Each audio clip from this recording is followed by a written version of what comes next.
¿Saben qué es curioso? Los recuerdos de la infancia. Parecen brillar un poco más cuando miras hacia atrás a través del dolor. Cuando pienso en la casa en la que crecí, esa gran casa colonial blanca a las afueras de Portland, casi puedo sentir los pulidos suelos de madera bajo mis pies descalzos. Todavía puedo oler el pastel de limón de mamá flotando en el aire y escuchar las risas rebotando en las paredes. Nuestro hogar nunca estaba en silencio. Siempre pasaba algo, gente moviéndose, voces resonando, la vida sucediendo. Mi hermano, Brody, era 2 años mayor que yo, más grande, más rápido, más seguro de sí mismo. Pensaba que éramos un equipo. De verdad que sí. Incluso cuando peleábamos por tonterías, como a quien le tocaba darle de comer a Ricky, nuestro viejo Golden Retriever, o quien se quedaba con la última rebanada de pizza, siempre sentía que había algo que nos unía, un hilo, algo fuerte. Recuerdo a los dos tumbados en la alfombra del salón, construyendo castillos con bloques de madera o haciendo carreras con cochecitos de juguete en círculos salvajes. Nuestros padres casi nunca estaban en casa, ocupados con su bufete de abogados en el centro, pero nos teníamos el uno al otro. Yo era la callada, siempre perdida en alguna ensoñación, rodeada de montones de libros. Brody era el chico de oro, partidos de fútbol, gobierno estudiantil, siempre el centro de atención. A veces me preguntaba si él siquiera se daba cuenta de mi presencia cuando estaba ahí fuera, brillando tan intensamente. Pero luego, tarde en la noche, cuando todos los demás dormían, nos colábamos en la cocina a por algo de picar y nos susurrábamos secretos en la oscuridad. Esos eran nuestros momentos. Nunca imaginé que llegaría un momento en que él querría sacarme de su vida. Pero la verdad es que las cosas empezaron a cambiar. Me mudé a Florida para la universidad, persiguiendo el sol, persiguiendo la libertad, persiguiendo alguna idea de quién quería ser. Brody se quedó cerca. Fue a Yale, y luego consiguió un puesto en un prestigioso bufete de abogados en Seattle. Nuestras vidas se separaron. Aún así, siempre creí que había una línea entre nosotros, invisible, quizás, pero real, algo que siempre nos volvería a unir. Así que, cuando mamá me llamó una fría mañana de octubre y mencionó casualmente que Brody se casaba en Seattle, mi corazón dio un brinco. Nos imaginé uno al lado del otro de nuevo, de pie en alguna gran iglesia antigua, vestidos de gala y riéndonos de recuerdos que solo nosotros recordaríamos. Ni siquiera sabía el nombre de la mujer con la que se iba a casar. No me importaba. Él era mi hermano. Eso era todo lo que importaba. Yo iba a estar allí. La conversación sobre la boda pareció apoderarse de todo en la familia. Las invitaciones volaban por todas partes. Gente de todo el país, incluso de Europa, primos lejanos, viejos amigos de la familia, todo el mundo parecía estar recibiendo uno de esos elegantes sobres de color crema con letras doradas. Todos menos yo. Al principio, supuse que se había perdido. El correo se pierde, ¿verdad? O tal vez Brody tenía planeada alguna sorpresa especial. Así que seguí revisando el buzón, sintiéndome un poco estúpida, pero todavía con esperanza. Luego, la esperanza se desvaneció, y en su lugar apareció algo peor, esta lenta y creciente vergüenza. En el trabajo, la gente no paraba de preguntarme si estaba emocionada por la boda. Yo murmuraba algo vago, decía que no sabía todos los detalles, pero la verdad es que no sabía nada. Ni una sola llamada de nadie de la familia, ni siquiera de mamá y papá. Traté de quitármelo de la cabeza, traté de concentrarme en el trabajo, el negocio que construí desde cero, Moonlight Charters, jets privados volando de costa a costa, incluso a través del Atlántico. Pero en los momentos de calma, me encontraba mirando fotos antiguas, preguntándome qué había hecho. ¿Qué había hecho para que me excluyeran así? Finalmente, no pude soportarlo más. Era una lluviosa noche de viernes, de esas que golpean suavemente contra tus ventanas como un susurro, y cogí el teléfono. Llamé a Brody. Mi corazón latía con fuerza. Sonó 3 veces. Luego contestó. Hola, soy yo, dije, tratando de sonar casual, como si no supiera ya a dónde iba a parar esto. He oído que se acerca el gran día. ¿Cuándo es la boda? Hubo una pausa, lo suficientemente larga como para que empezara a contar el silencio. Y entonces su voz llegó, fría y plana. No es asunto tuyo. Simplemente mantente al margen, Candace. No eres más que una recolectora de basura de pasajeros. Por un segundo, no pude respirar. Ni siquiera entendí lo que quería decir, no al principio. Fue la forma en que dijo mi nombre, ese filo agudo en su voz como si lo estuviera escupiendo. Sentí como si hubiera extendido la mano a través del teléfono y me hubiera empujado fuera de su vida. Mi mente empezó a dar vueltas, trayendo a la memoria cada recuerdo, todos esos cumpleaños que compartimos, las cenas familiares, las veces que lo defendí cuando mamá estaba enfadada por las malas notas, las ventanas rotas, tonterías. No. Yo no era nada. ¿Qué? Conseguí decir, pero mi voz salió débil, como la de una niña pequeña.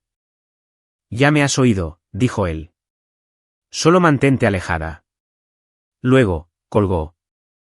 Me quedé mirando mi teléfono, la pantalla brillando en la oscuridad, borrosa a través de mis lágrimas. Y sí, lloré. No lloro fácilmente, pero esa noche, lo hice. Y no se trataba de perderme una fiesta. Se trataba de ser borrada. Como si ya no perteneciera a mi propia familia. Me golpeó duro. Brody no me quería en su boda, no en su momento más importante. Y quizás nadie más me quería tampoco. Pensé en llamar a mis padres, pero incluso en medio de ese dolor, ya sabía lo que dirían. Papá me diría que no me lo tomara como algo personal.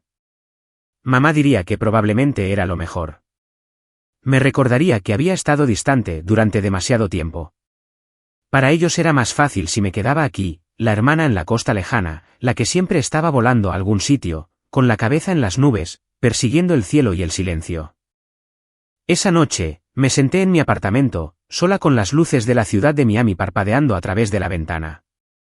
Y por primera vez en años, me permití recordar a esa chica que solía ser, la que corría descalza por los pasillos de una casa blanca en Portland, la que creía de verdad que su familia siempre tendría un sitio para ella. Pero las cosas cambian, la gente cambia, y a veces, aquellos que se supone que más te quieren son los primeros en cerrarte la puerta. Me fui a la cama con las palabras de Brody resonando en mi cabeza. Solo una recolectora de basura de pasajeros. Me dolió, no porque fuera verdad, sino porque él lo creía, porque mi hermano no podía ver en quién me había convertido. No veía a la mujer que construyó algo de la nada, que creó un negocio en el cielo y aprendió a volar por su cuenta. Pero mientras me quedaba dormida esa noche, un pensamiento se instaló en mí, no dejaría que su rechazo me definiera. Si él me veía como un personaje secundario en su historia, bien. Empezaría a escribir la mía propia. Ese fue el momento en que todo empezó a cambiar, cuando me di cuenta de que la familia no siempre es de sangre. A veces, la familia es quien aparece, quien cree en ti, especialmente cuando el mundo te da la espalda. Aún no lo sabía, pero ser excluida de la boda de Brody lo cambiaría todo para ambos. Esa noche no dormí. No de verdad. Solo me quedé mirando al techo, dejando que esas horribles palabras se repitieran una y otra vez. Solo una recolectora de basura de pasajeros. Hay un tipo de dolor que solo la familia puede infligir. Corta profundo, justo a través de las partes que creías que estaban a salvo. Seguía pensando que tal vez todo era un error. Tal vez Brody estaba teniendo un mal día, o tal vez había habido algún malentendido ridículo. Claro, habíamos discutido antes, muchas veces, pero seguíamos siendo familia, ¿verdad? Seguramente, si se lo explicaba, mis padres lo entenderían. Tal vez hablarían con él. Tal vez podrían arreglarlo. Tal vez todos terminaríamos en la mesa de nuevo, como en los viejos tiempos. Así que, a la mañana siguiente, cansada, con los ojos hinchados y con ese horrible nudo en el estómago, cogí el teléfono. Llamé a casa. El tono de llamada sonó, ese viejo sonido familiar, y mi corazón latía con fuerza en mi pecho, una mezcla de esperanza y pavor. Pensé que contestaría mamá, pero en su lugar, fue papá, brusco como siempre. Hola. Hola, papá. Soy yo, Candace. Intenté sonar normal, como si no hubiera estado llorando toda la noche. Candy, justo estábamos hablando de ti. ¿Qué tal por Florida? Oí algo de ruido de fondo, platos quizás, o a mamá moviéndose por la cocina. Tragué saliva. ¿Puedo hablar contigo un segundo? Es sobre Brody. Intentaba mantener la calma, pero mi pecho ya se estaba oprimiendo. Debió de notarlo porque soltó un largo suspiro, de esos que da cuando ya está cansado de lo que sea que venga a continuación. ¿Qué pasa con tu hermano? Así que se lo conté. Le conté todo, cómo Brody me había excluido de la boda, lo que me dijo, cuánto me dolió. No me guardé nada. Incluso le dije las palabras exactas que Brody usó, esperando que oyera lo crueles que eran. Pero cuando terminé, hubo una pausa, y luego se rió, una risa fuerte, áspera. Me golpeó como una bofetada. Tienes razón, Candace, dijo. Siempre te ha gustado más recoger las cosas de los demás que hacer algo por ti misma. Por un segundo, no pude respirar. Ni siquiera podía hablar. Llamé esperando un poco de consuelo, un poco de amabilidad, algo, pero todo lo que obtuve fue risa y juicio. Entonces oí la voz de mamá de fondo, no alta, pero lo suficientemente clara. Sabes, cariño, dijo, no todo el mundo está hecho para las grandes ligas. No te lo tomes como algo personal. Brody tiene muchas cosas en la cabeza. Quizás deberías centrarte en tu propia vida. Y así, sin más, ahí estaba, lo que realmente pensaban de mí. Para ellos, yo seguía siendo esa chica callada, la que se fue de Portland y nunca volvió realmente, la que siempre se quedaba en el borde de las fotos de grupo. No preguntaron qué hacía en el oeste. No les importaba que volara entre Miami y Bruselas cada mes, que dirigiera mi propia empresa, que hubiera construido algo real. Para ellos, yo solo era Candace, la que tenía la cabeza en las nubes, todavía un poco perdida, todavía insuficiente. Y en ese momento, quise gritar, decirles que no estaba recogiendo las cosas de nadie, que poseía jets, que tenía personal, que había construido una vida desde cero. Pero no lo hice, porque sinceramente, ¿de qué servía? Ya tenían su versión de mí, y se aferraban a ella. Y algo dentro de mí se rompió, pero no de mala manera. Me sentí más ligera, como si finalmente pudiera dejar de intentar demostrar algo. Así que lo dije, con una voz casi demasiado tranquila. Entonces, ya no tenemos una relación. Buena suerte con la boda. Hubo silencio. Creo que oí a mamá jadear, pero no esperé.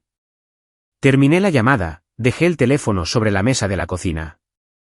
Me temblaban las manos, pero por dentro, me sentía libre. Durante tanto tiempo, había intentado ser la hija que ellos querían, la buena hermana, la que aparecía, sonreía, encajaba. Y lo único que conseguí fue un sitio en la mesa de los niños, incluso a los 30 años. La luz de la mañana se colaba por el suelo de mi apartamento en Miami, y por primera vez en mucho tiempo, no me sentí triste. Se sintió como un nuevo comienzo. Quizás la familia no es a la que naces. Quizás son las personas que te ven de verdad. Quizás está bien alejarse cuando no lo hacen. Pasó el tiempo, y me quedé sentada, pensando en todas las formas en que me había moldeado para que me aceptaran. Pensé en todas esas veces que volé por todo el país para cumpleaños, vacaciones, reuniones familiares, siempre con cuidado, siempre en silencio, haciendo todo lo posible por no molestar a nadie. Recordé los viajes a Cape Cod, Brody y los primos hablando por encima de todos, riendo a carcajadas, ocupando todo el espacio. ¿Yo? Yo estaba en un segundo plano, ayudando a poner la mesa, recogiendo los platos, haciéndome útil, haciéndome invisible. Pero ya no más. Si mi familia quería pensar en mí como una simple recolectora de basura de pasajeros, bien. Que lo hicieran. No sabían la verdad. No sabían que mi vida era más grande de lo que jamás imaginaron. La niña que solía sentarse junto a la ventana de su habitación viendo pasar los aviones, creció. Compró esos aviones. Los pilotó. Construyó su propio cielo. Esa tarde, conduje hasta el hangar. El aire dentro era fresco y quieto, de esa quietud que zumba con posibilidades. Me acerqué a mi jet favorito, un elegante Gulfstream plateado. Pasé la mano por su ala, sentí el metal, liso y sólido. Esto era mío. Cada centímetro. No porque alguien me lo hubiera regalado, sino porque me lo gané. Día a día, vuelo a vuelo, decisión a decisión. Un trabajo que mi familia nunca vio y probablemente nunca vería. Me quedé allí un rato, escuchando los sonidos a mi alrededor, miembros de la tripulación preparando un vuelo a Europa, el bajo zumbido de los motores, la ciudad vibrando en la distancia. Y me di cuenta de algo. No estaba sola. Había construido algo más que un negocio. Había construido un equipo, una familia de verdad, gente que me respetaba, que me veía, a la que no le importaban los viejos dramas familiares ni de dónde venía. Aquí fuera, yo no era la decepción. No era la rara ni la callada. Era la jefa, la que estaba al mando, la mujer que hacía que las cosas sucedieran. Esa noche, me serví una copa de vino y me senté en mi balcón, viendo cómo el sol se hundía en el océano. Mi teléfono vibró un par de veces, mensajes de primos, un mensaje de alguien que apenas recordaba del instituto. Pero nada de Brody, nada de mis padres. Y, sinceramente, no me importaba. Por primera vez en mucho tiempo, me sentí bien. Me sentí completa. Si no me querían en su mesa, construiría la mía propia. Y la llenaría de gente que me valorara, que creyera en mí, que entendiera que a veces los callados acaban volando más lejos. Ese fue el momento en que lo dejé ir. Dejé ir a la familia en la que nací y me adentré de lleno en la vida que elegí. La verdad es que nunca necesité su aprobación. He pasado años construyendo en silencio algo que me importaba, aunque a ellos no les importara. Mientras ellos se quedaban en Portland, juzgándome desde lejos, yo estaba aquí fuera creando algo que ni siquiera podían imaginar. Todo empezó el verano en que cumplí 26 años. Estaba en un pequeño aeropuerto de Orlando, viendo despegar un viejo y destartalado Learjet hacia el cielo. Siempre me habían encantado los aviones. De pequeña, me sentaba junto a mi ventana y observaba las estelas blancas que dejaban tras de sí. Me preguntaba a dónde irían: Viena, Roma, Bruselas, Seattle. A cualquier sitio menos aquí. Me encantaba la idea del movimiento, de la libertad, del vuelo. Esa curiosidad se convirtió en una obsesión y luego, poco a poco, en una carrera. Mi primer sueldo de verdad fue directamente a clases de vuelo. Acumulé horas en cabinas pequeñas y ruidosas, estudié por la noche y ahorré cada dólar que pude. Después de un par de afortunadas inversiones, compré mi primer avión, un viejo Cessna destartalado que necesitaba más reparaciones de las que valía. Pero ese avión fue mi comienzo, mi oportunidad. Lancé Moonlight Charters con nada más que ese avión y un sueño. Lo limpiaba yo misma, atendía las llamadas, reservaba clientes, y cuando no podía permitirme un piloto, volaba yo misma. Cada dólar que ganaba lo reinvertía directamente en la empresa porque creía en ella, incluso cuando nadie más lo hacía. Un nuevo sistema de navegación por aquí, una nueva capa de pintura por allá, una mejora a la vez. Y la voz empezó a correrse. Primero, fueron tipos de la tecnología volando entre Silicon Valley y Seattle. Luego vinieron artistas de Atlanta a Miami. Y después de comprar mi segundo, y luego mi tercer jet, volábamos con ejecutivos de Seattle a Bruselas. Moonlight Charters se convirtió en algo de lo que la gente susurraba en aeropuertos privados y hoteles de lujo. No era ostentoso, ni ruidoso, solo fiable, discreto y un poco glamuroso de esa manera silenciosa. Había días en que caminaba por el hangar, con los tacones resonando en los suelos pulidos, y tenía que recordarme a mí misma: esto es real. Estos 10 jets, cada uno valorado en más de 8 millones, son míos. Mi empresa, mis reglas. Pero nunca se lo conté a mi familia. Ni una sola vez. Creo que quería algo que fuera solo mío, una vida separada de todos sus juicios, de todas sus pequeñas expectativas. No necesitaba la aprobación de mi padre.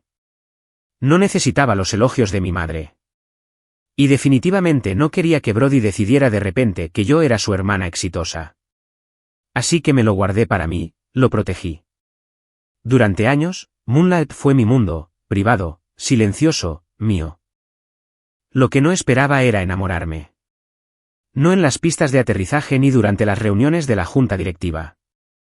Pero así es la vida, ¿verdad? Finalmente dejas ir lo que todos los demás creen que deberías querer, y algo real se cuela cuando ni siquiera estás mirando. Su nombre era William. No era famoso. No era rico. Era uno de los pilotos que contraté cuando el negocio empezó a crecer. Era estable. Tenía esa sonrisa fácil y esas manos grandes y rudas que te hacían sentir que si algo se rompía, él podría arreglarlo. Lo noté durante una revisión de mantenimiento en Colorado Springs. Estaba ayudando a la tripulación a cambiar una pieza defectuosa en uno de los Falcón, con el pelo recogido, grasa en mis vaqueros y las manos llenas de herramientas. La mayoría de la gente se sorprende al ver a la dueña metida hasta los codos en piezas de motor, pero William no.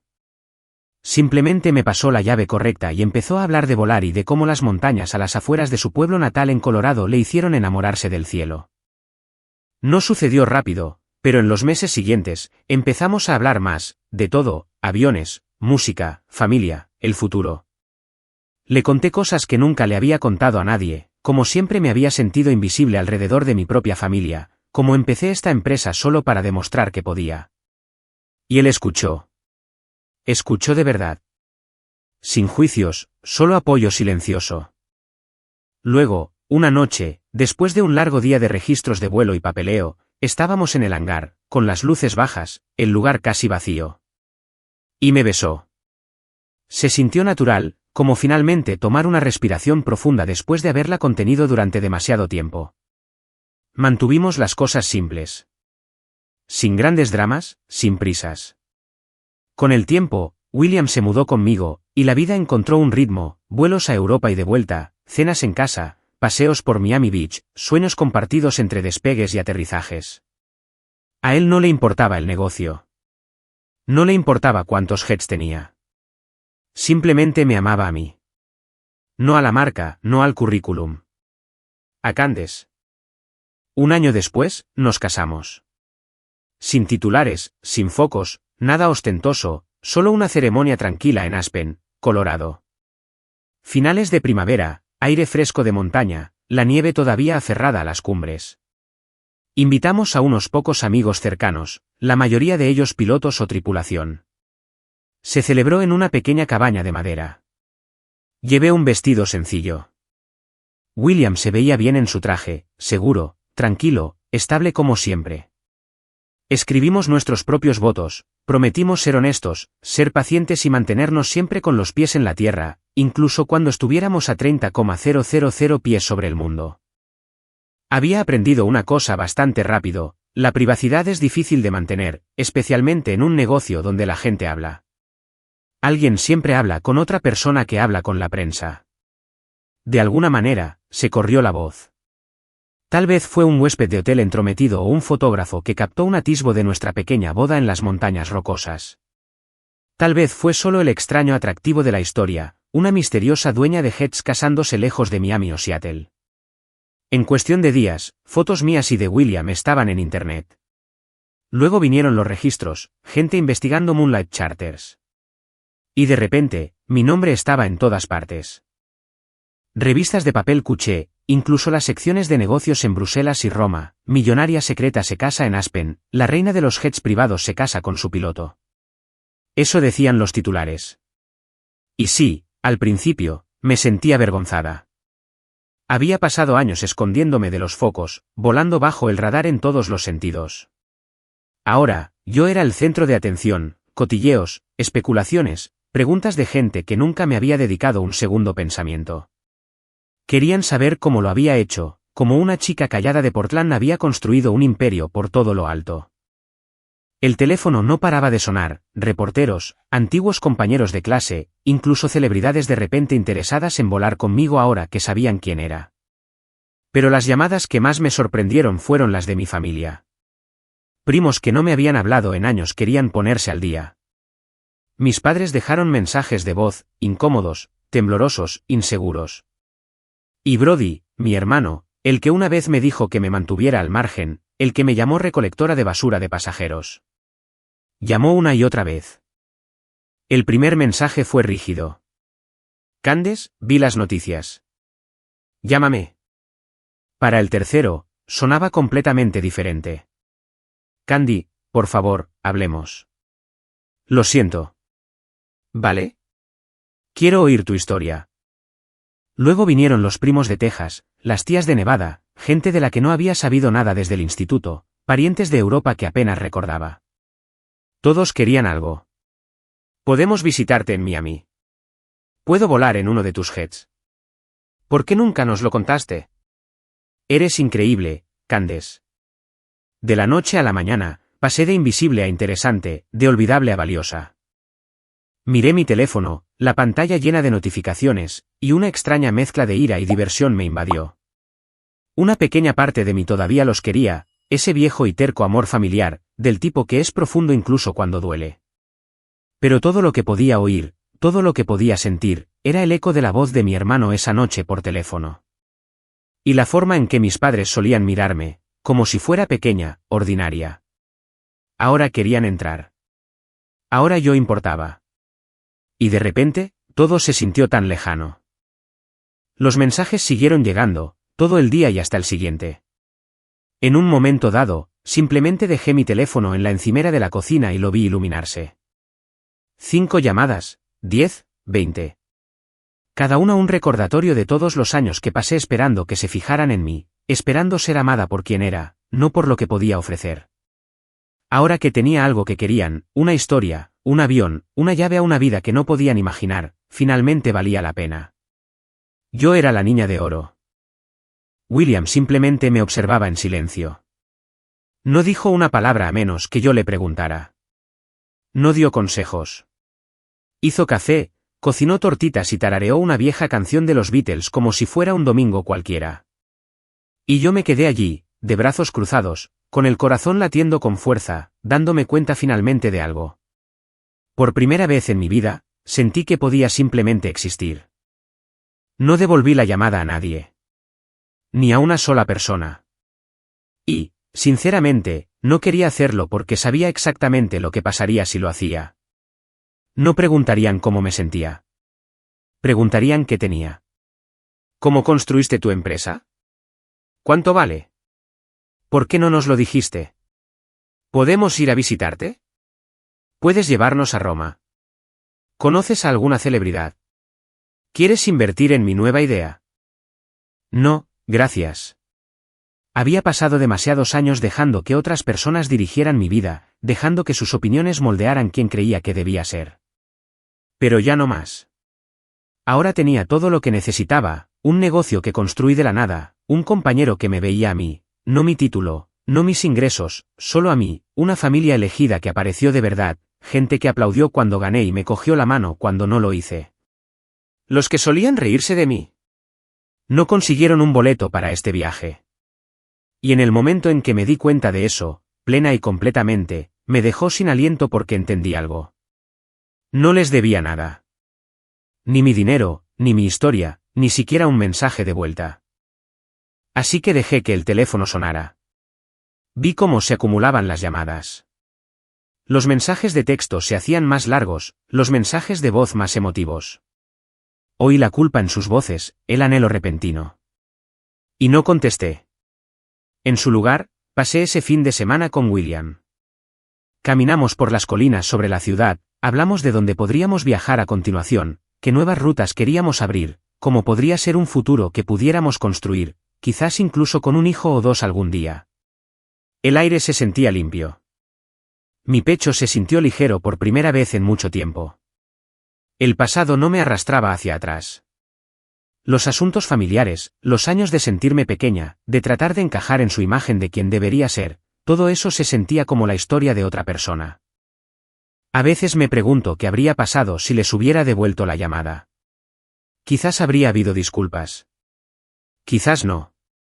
Quizás todo habría vuelto a la misma vieja rutina, yo fuera, mirando a través de la ventana mientras ellos se sentaban alrededor de la mesa como si yo nunca hubiera existido. Pero ahora ya lo sabía. Había encontrado algo mucho más valioso que la aprobación. Había encontrado la libertad. Y en las semanas que siguieron, el ruido se desvaneció. La prensa pasó a otra cosa. El mundo encontró su siguiente titular brillante. Mi teléfono se calmó, y fue pacífico. De vez en cuando, recibía un mensaje al azar, un primo tanteando el terreno, un antiguo compañero de clase fingiendo que le importaba. Respondía cuando quería, en mis propios términos. Volé de costa a costa, crucé el Atlántico, vi ciudades iluminarse bajo mis pies como constelaciones. Y allá arriba, en el silencio, en la quietud de la altitud, vi las cosas con claridad. La familia no es solo a quien naces. Es quien se queda cuando las cosas se ponen difíciles. Es quien te anima cuando lo arriesgas todo. Es quien te ayuda a construir una vida que no se parece en nada a la suya y te quiere más por ello. Mi tripulación se convirtió en mi familia, los pilotos, los auxiliares de vuelo, el personal de tierra, la gente que apareció, que creyó. Y William, estable, amable, real, que me amaba no por el imperio que construí, sino por la mujer que era debajo de todo eso. Incluso Ricky, nuestro perro, no se preocupaba por los titulares. Solo quería un regazo cálido y un paseo bajo el sol. Y, sinceramente, no cambiaría nada de ello. Ni el rechazo, ni el dolor, ni siquiera la soledad.